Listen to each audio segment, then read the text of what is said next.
قال النبي صلى الله عليه وسلم من شهد أن لا إله إلا الله وأن محمدا رسول الله عليه النار كما قال النبي صلى الله عليه وسلم.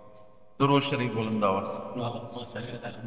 اللهم صل على محمد وعلى آل محمد كما صليت على إبراهيم وعلى آل إبراهيم. اللهم بارك على محمد وعلى آل محمد كما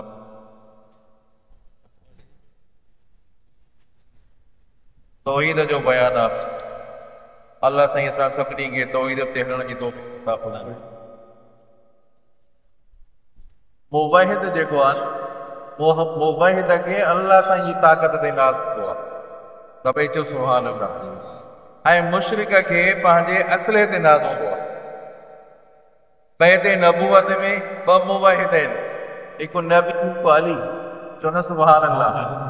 100 मुशरिक आहिनि, 100 मुशरिक आहिनि, इंतज़ार में आहिनि, असले सां आहिनि, अंदर 2 मुवहिद आहिनि। सम्झा नहीं? हिकु नबी हिकु अली। अल्लाह अकबर। हज़रत अली साईं जॾहिं ॾिठो सोराख़ मां त साईं मुशरिक अची विया। नबी साईं फरमायो त अल्लाह साईं पहिरियों ई मौजूद आहे। सम्झा नहीं? नबी करीम सल्लल्लाहु अलैहि वसल्लम शाहतिल वजू मिट्टी खणी ऐं बुक भरे उछलियो त हर हिक खे अखियुनि में पइजी वई। हर हिकु अंधो थी वियो, सभई अंधा थी विया। नबी करीम सल्लल्लाहु अलैहि वसल्लम हज़रत सिद्दीक़ अकबर जे घर ॾिया विया। त मुवहिद खे अल्लाह साईं जी ताक़त ते नाज़ हूंदो आहे। ॾिसो इंडिया ऐं पाकिस्तान जी जंग 3 ॾींहंनि में फ़ैसिलो थी वियो। हालांकि तव्हांखे ख़बर हुजे त इंडिया जेकी ताक़त आहे, हिंदुस्तान खे ताक़त आहे नी, ॾहूण ते ताक़त आहे। ॾहूण ते वधीक ताक़त आहे पाकिस्तान खां। पाकिस्तान हिकु जहाज़, सम्झा नहीं? पाकिस्तान जो हिकु त हुनजा 10 ॾहूण ते ताक़त आहे हुनखे, हिंदुस्तान खे। पर चूंकि मुवहिद आहे, चओ पाकिस्तान मुवहिद आहिनि, सम्झा नहीं? फ़ौजी मुवहिद आहे, हो मुशरिक आहिनि। हुननि खे मुशरिकनि खे पंहिंजे असले ते नाज़ हो। ऐं मुवहिद जॾहिं लड़ंदो आहे नी, पोइ मरण जे करे लड़ंदो आहे त मां शहीद थियां। ऐं हो जेको लड़े थो त मरदे थो मुर्दार थो थी वञे। सम्झा अथई? तॾहिं मुस्लमान खे मुवहिद खे अल्लाह तबारक व तआला कामयाब कंदो आहे। तॾहिं कामयाब कंदो आहे जॾहिं हुनजे दिलि में फ़क़त ला इलाहा इल्लल्लाह जी ताक़त आहे। उन ताक़त जी बिना ते अल्लाह साईं हुनखे कामयाब कंदो आहे। अल्लाहु अकबर। त तौहीद ज़रूरी आहे। थींदो हिकिड़ो अहिड़ो माण्हू आहे सॼी ज़िंदगी निमाज़ पढ़ंदो रहियो, रोज़ा रखंदो रहियो, पर दिलि में शिरक अथसि, त कॾहिं बि जन्नत में न वेंदो।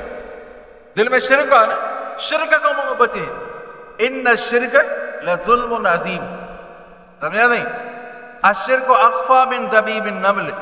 पत्थर हुजे, उन पत्थर ते चिकनाहट वारो पत्थर, उन ते किविल हले, उन किविल जे खड़काट जेको आहे, पेरनि जो खड़काट खां बि वधीक शिरक मख़फ़ी आहे। हाणे पेरनि जो, उनजी पेर कंहिं ॾिठा आहिनि? किविल जा कंहिं पेर ॾिठा आहिनि? वरी किविल जे पेर जो खड़काट कंहिं ॿुधो आहे? सम्झा नहीं? त शिरक एतिरो मख़फ़ी आहे, शिरक एॾो मख़फ़ी आहे, माण्हू खे ख़बर नथी पए शिरक करे थो वञे। अल्लाह साईं असां सभिनी खे शिरक खां बचाए। तौहीद तौहीद ज़रूरी आहे। हा, हिकिड़ो माण्हू आहे, जीअं हदीस मुबारक अचे थी, फरमाए नबी करीम सल्लल्लाहु अलैहि वसल्लम, ए मुंहिंजा बाना, ए इब्न आदम, रूए ज़मीन जे बराबरि तूं जेकॾहिं गुनाह कया आहिनि, रूए ज़मीन जे बराबरि एॾा गुनाह जो ज़मीन भरिजी वञे, पर तूं शिरक मांसां न कयो हूंदो नी, तूं मांसां शिरक न कयो हूंदो त मां रूए ज़मीन जे बराबरि मग़फ़िरत तोॾे खणी ईंदो। एतिरी तोखे मग़फ़िरत कंदो। अल्लाहु अकबर। छा त हदीस मुबारक आहिनि अज़ीज़। फरमाए नबी करीम सल्लल्लाहु अलैहि वसल्लम, ला इलाहा इल्लल्लाह मन कान ला इलाहा इल्लल्लाह दखलल जन्नह मन कान आखिर कलामिही। सम्झा अथई? ला इलाहा इल्लल्लाह दखलल जन्नह। जेको दुनिया मां रवानो थो थिए, हाणे दुनिया मां रुख़्सत थो थिए, ज़बान ते अथसि ला इलाहा इल्लल्लाह, फरमाए जन्नत में दाख़िल थी वियो।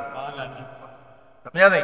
जेको ला इलाहा इल्लल्लाह पढ़े थो, पढ़ो ला इलाहा इल्लल्लाह मुहम्मदुर रसूलुल्लाह सल्लल्लाहु अलैहि वसल्लम, उन्हीं जो चेहरो क़यामत जे ॾींहुं चोनी जे चंड वांगुरु चमकंदो।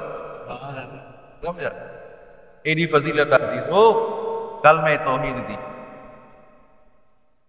जॾहिं हिकिड़ो अहिड़ो बानो जॾहिं तराज़ू में तौरत थींदी पोइ बाने जा आमाल जेके आहिनि गुनाह वधी वेंदा, गुनाहनि वारो जेको पलड़ो आहे भारी थी वेंदो, नेकिन वारो हल्को थी वेंदो।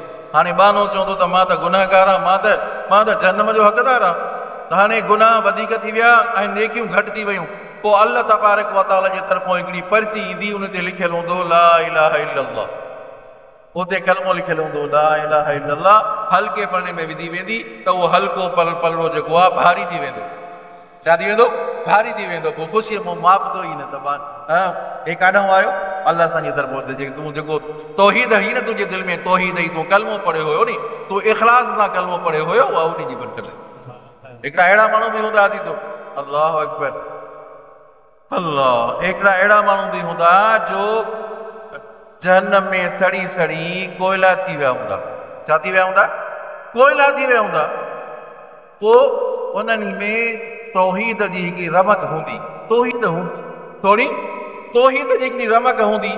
पोइ तौहीद जे करे तोखे कोयला थी विया आहिनि, कारा थी विया आहिनि। पोइ जन्नत जी जेकी नहर आहे, आब हयात, उन आब हयात नहर में जॾहिं उनखे विधो वेंदो, जॾहिं उनखे टुबी जराए ॿाहिरि निकिरंदा उहे, त पोइ मोतियुनि वांगुरु चमकंदा। चओ मोतियुनि वांगुरु? तौहीद जे करे। छा जे करे? तौहीद जे करे। सम्झा अथई? ऐं जन्नत जी चाबी आहे ला इलाहा इल्लल्लाह। चओ जन्नत जी चाबी आहे ला इलाहा इल्लल्लाह।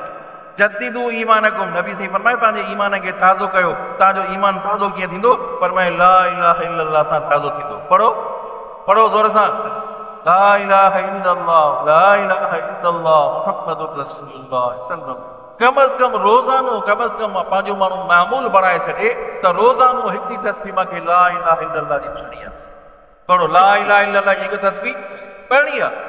हिकिड़ी तस्बीह पढ़ी माण्हू दुरूद शरीफ़ जी अल्लाहुम्मा सल्ली अला मोहम्मद नबील उम्मी, या इहो पढ़ो, या दुरूद शरीफ़ दुरूद इब्राहिमी पढ़ो, या सल्लल्लाहु अलैहि व आलिहि वसल्लम इहो पढ़े।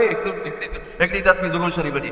ऐं हिकिड़ी तस्बीह पढ़े माण्हू अस्तग़फिरुल्लाह जी। पढ़ो अस्तग़फिरुल्लाह अल्लज़ी ला इलाहा इल्ला हुवल हय्युल क़य्यूम। सम्झा? या अस्तग़फिरुल्लाह रब्बी मिन कुल्लि ज़ंबि व अतूबु इलैह।